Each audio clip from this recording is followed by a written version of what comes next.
What's up, everybody, and welcome back. So yesterday we had a 2017 Kia Forte come in and the oil pressure light was on.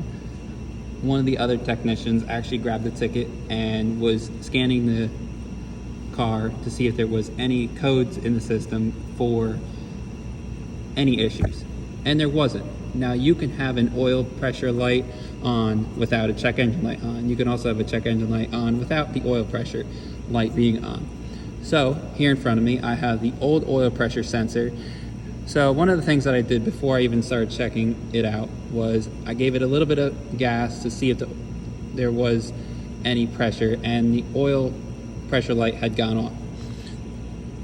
Then what I did is I opened the hood, made sure there was the proper amount of oil in the car, which there also was.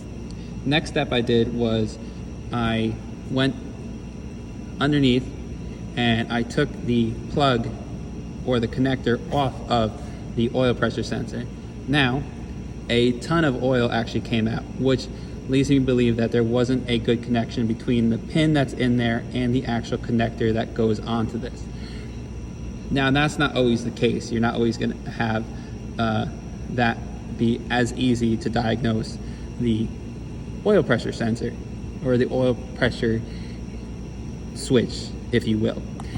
Now in front of me, I have the multimeter, and I'm not the best at testing things, but what you want to do is you want to test to make sure that there isn't continuity between the sensor and the body of the sensor. So this would be your ground, and then you could test your pin.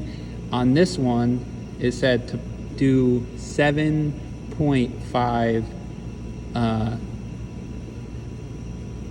PSI to the actual diaphragm that's in here to see if there isn't continuity. And I'll put a picture of what that said in the video right here.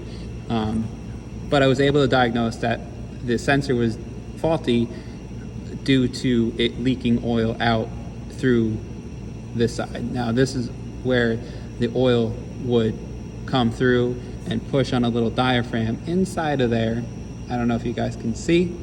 There's a pin, and then there's a little diaphragm, which is where the oil was coming through, and it was seeping, causing that bad connection. So do your due diligence and check on any site like ProDemand or on Google to get your right specifications to do a proper bench test.